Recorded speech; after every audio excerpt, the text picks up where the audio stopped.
Thank you, Julie, for that introduction. Thank you all. Again, my name is Dr. Stephen LeBoeuf. I'm one of the co-founders and the president of Valencell. And as many of y'all know, Valencell, we don't make consumer products. We make the sensor technology that goes in those consumer products, and it gives us a very interesting perspective in the marketplace, especially in hearables where we pioneered sensor technology at the ear. So I'm going to talk about the definition of a hearable.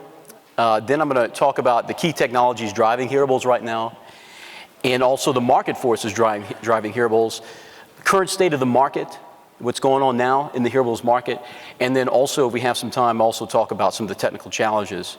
So first, a hearable. The term hearable was first coined by this dude named Nick Hunn. He's kind of a freelance, analyst in marketplace. And the term, as we define it at Valencell with analysts in the marketplace, is a connected ear-worn device. Now, connected means that the data is connected to something else, and it's more than just music data. There's other data involved there. Typically, a hearable is functioning as an audio earbud. It could also be a biometric monitor, and it could be potentially an augmented hearing device, or a combination thereof. Very often now, especially with the advent of true wireless technology, these are all integrated together in a product. Now, some of the technologies driving and enabling hearables today come from basically 4 different areas. The first is one that Valencell has a lot of experience in, which is biometrics. So these are vital signs integrated into earbuds: heart rate, breathing rate, blood pressure, and in various different hemodynamics for you medical folks, also RR interval, all measured through the earbuds and sensors in the earbuds, typically with optical technology. And Valencell has been driving this. One of our partners in the field, Jabra, has been a pioneer in implementing these technologies into earbuds, in true wireless earbuds, such as the Sport Elite product, which I showed you there on the right. Also, another area in biometrics that's rising is biometric identification through the biometric readings. A company that's been spearheading that is NEMI. I don't know, I've never tested any of their products to know how well they work, but they are working in that area.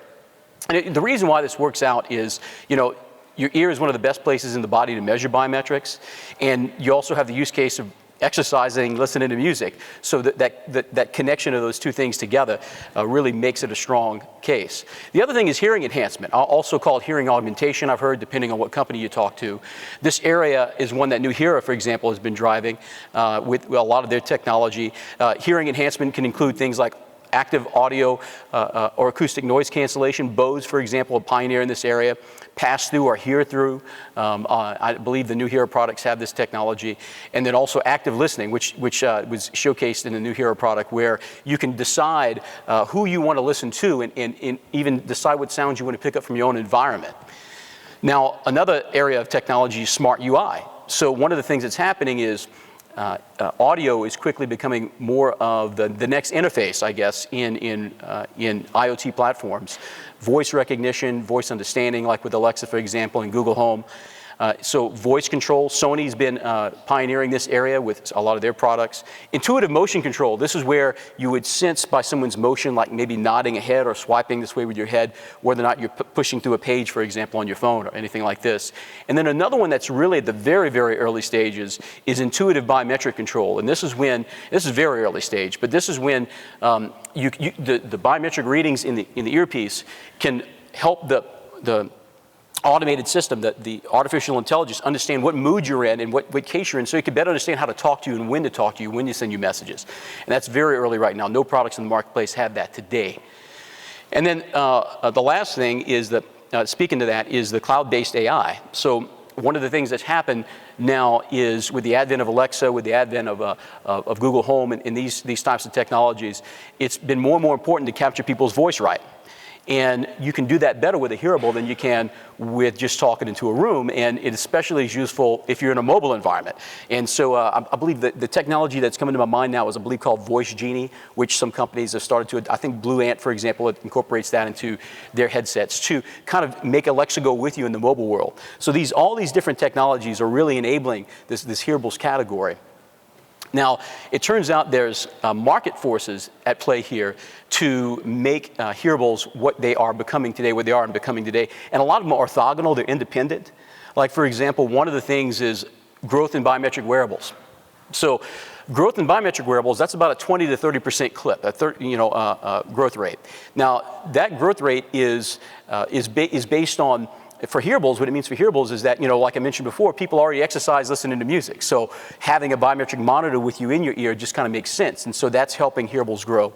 Then separately from that, and almost independently, is the growth of the aging population, where that growth is about 50% over the next 15 years. And so for the use case of biometrics in hearing aid products, for example, that's driving a lot of new product development in hearables. Another one is the IoT, the Internet of Things, and the human-computer interface, with voice being a new user input to this platform in IoT. Internet of Things.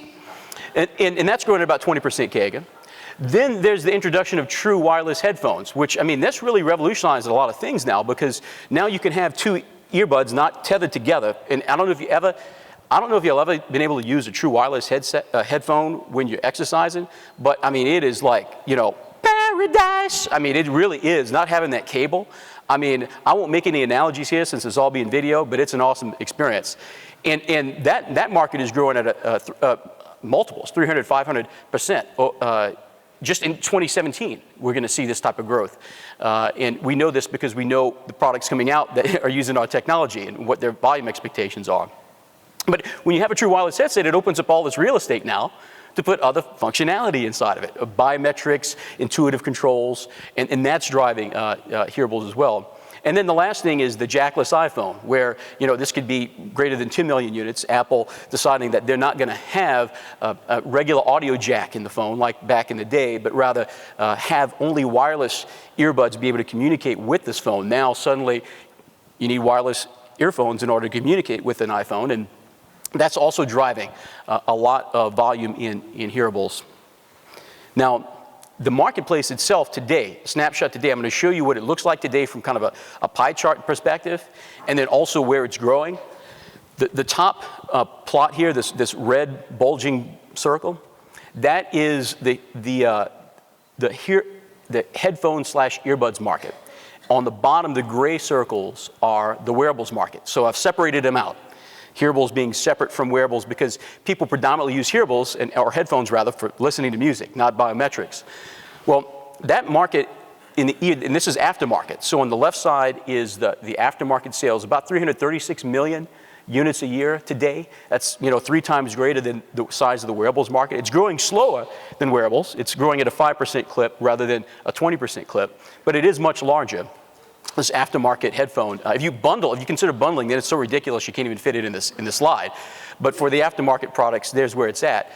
Now, hearables is a small little patut, as we say in Cajun, of the marketplace. About less than 1 million units this past year of certainly biometric hearables. Well, that market is growing. And it's growing very, very rapidly. It's growing at many multiples of the wearables marketplace. Just this year we had extensive amount of growth in the headset space. We put a press release out on that, and we see that growing at many multiples over the next few years. And so it's anticipated that in 2020 we're going to go from shy of 1 million units per year to 40 million units per year in the hearable side, which is the connected ear-worn devices, to as many as 80 million if there's bundling included. And also if some of the medical technology really does pick up by that time, which is speculative, but it's very, very possible. In the wearable side, still a healthy marketplace, and it's still larger in 2020 than the the hearables market, but the hearables market is growing a lot faster. Now, for it to grow this fast, there still are some challenges that need to be addressed, some technical challenges, and I'll talk about those right now. A lot of these, if you've worked on a hearable, you know these very well. I'm curious, can you tell me what the number one thing people get annoyed with a true wireless headset? Bluetooth, dropouts. So stable, seamless Bluetooth connectivity is a big, big issue. And it's only certain companies get it right. I use the Jabra Elite Sport, which uses our technology for the biometrics, and that thing has never dropped out on me. I don't know how they pulled that off. We didn't have anything to do with that part of the headset, just the biometric side. But others I've tried, and it's really a challenge, because you know your head doesn't like to pass things through it. So it's hard to get that kind of coupling to work well. And this is a challenge even with non-true wireless headsets, much less true wireless headsets, where it's really a big issue. And the thing is, people are resolving these issues with a lot of recent developments, but it's still an issue. The next one is balancing the advanced features everybody wants with the size, comfort, and power management, because you know these earpieces are getting smaller and smaller, and they're running out of physical real estate to put all the sensor technology inside of them. So balancing the needs for comfort and functionality and also power is one of the technical challenges that people are working on heavily today. And speaking of comfort, the next thing is the long-term comfort for extended wear cases. So for example, if you're using a Jabra Elite Sport product, you're probably going to use it only for exercise. You're not going to wear it probably 24/7. But in some use cases, you want to wear it 24/7. That's a big challenge in earbuds today, and it's not resolved. The best I could think of is hearing aids, and even then it's not really resolved, because a lot of times, very often, more often than not, people don't sleep with their hearing aids. So for the extended wear use case, this is yet to be resolved, and people are working on this. Then the next one is compelling use cases that leverage advanced features. This is an area where, for example, Quaiwear, with their multi-sport functional headset focused on a variety of different sports, they're focusing on building a user experience that really is compelling, that can take advantage of these features. Another pioneer in this space is the Firstbeat guys, where Firstbeat's a company that's developed a lot of compelling use cases for this technology, in some cases waiting for the sensor technology to get good enough so they can actually take advantage and leverage that. And so developing those compelling use cases is something that's still, it's being resolved, and it's getting there. It's still not where I'd like it to be, but it's one of the areas where there's a lot of technology development. And then the last thing is getting at least some of the hearables down to the $99 price point. I mean, people like cheap stuff, and you can't escape the fact that there is a $99 price point. For some reason, consumers have, it's just always been there, that you got to get to for an entry product. That'll lower even. And none of the hearable products today are at that price point. And so some of them have got to get there, at least as a gateway drug, to justify the larger expenditures, because some of these have really advanced features involved, and they're not going to be $99. So in summary here, hearables are poised for tremendous growth. The growth is being driven by a bunch of independent factors and market forces that each in themselves are helping to grow, and together they're actually helping a more exponential growth. Now, the only thing to think about is that before mass adoption, and what I mean by mass adoption is 10+ million type units can be in the marketplace, there are still some technical challenges that remain to be resolved, which I've gone through with you. And I think on the panel we're going to touch on a lot of these topics and more. Thanks for your time.